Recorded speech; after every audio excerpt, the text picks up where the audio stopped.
This presentation is going to focus on the research of flexible seating in the general education classroom. The researchers who are going to be conducting the study are Myra Harris, Shelby Stevens, and Julie Valvo. Introduction. Flexible seating is a fairly new trend which provides students an opportunity to choose a type of seating that will enhance their learning. Flexible seating can include therapy balls, stools, cushions, rockers, rolling chairs, and tables, or even cushion crates or buckets. Students need a classroom environment that fits student learning needs, and with a more flexible and open environment, students become more successful. There is an endless amount of options to arrange a classroom to make it flexible, accessible, and positive. However, there is not enough research on the overall effect flexible seating has on students' achievement levels in the elementary school setting. Much of the available research on flexible seating focuses on students with ASD or ADHD engage in activities as well as their in-seat behavior. Because flexible seating is spreading so vastly through schools and classrooms, the research team is curious as to how flexible seating improves focus and engagement in a general education classroom with a diverse group of learning abilities. Research statement problem. The researchers of this study came up with the research statement that can using flexible seating in general education classrooms positively impact student engagement and teacher instruction?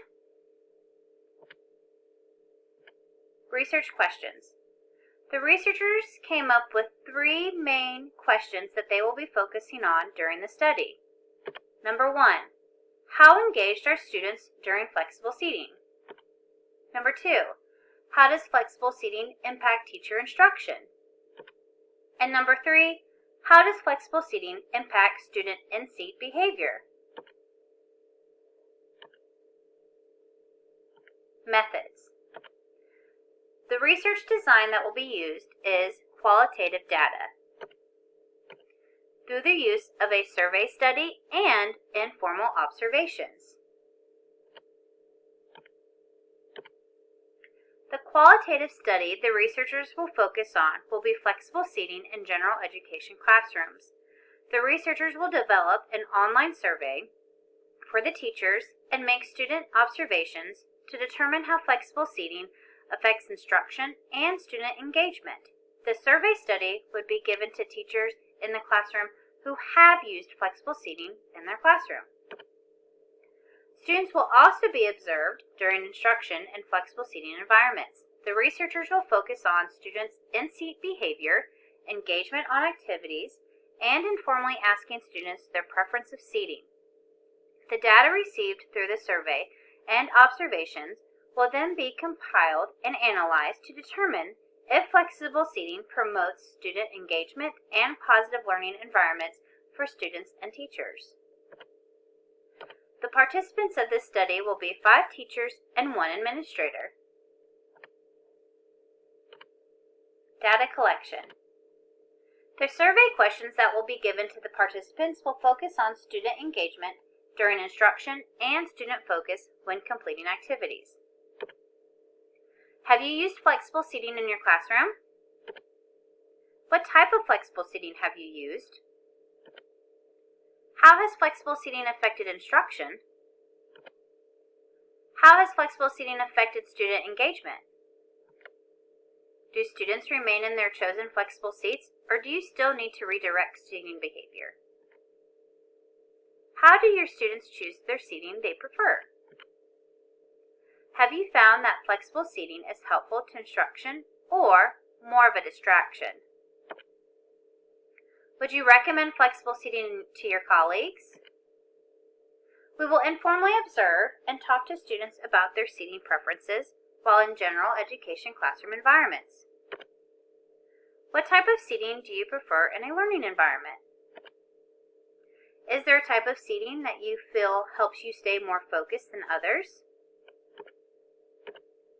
Data analysis. The research group will collect information from the survey results, observations, and informal questioning of students to determine the overall impact of flexible seating on student engagement and classroom instruction. Hypothesis. The researchers believe that students will show an increase in engagement with their in-seat behavior when using flexible seating rather than using the traditional classroom chairs. Literature review.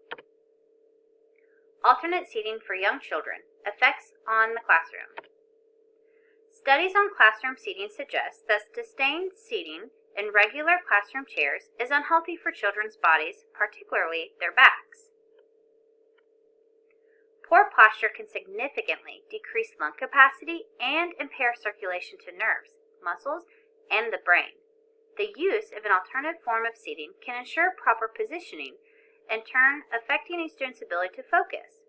Students who are able to focus better and for longer periods of time will be able to learn more. Flexible seating may help develop strategies for all students with and without special needs to focus better and be more productive in the classroom.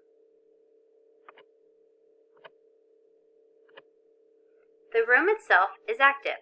How classroom design impacts student engagement. Within a classroom design, constructs known as affordance are created that enable or constrain engagement. An affordance refers to the perceived and actual properties. Movable chairs afford students the ability to group closer together for collaborative work. A classroom design is built. Pedagogy, or the design of the classroom space, is a physical manifestation of educational theories, philosophies, and values.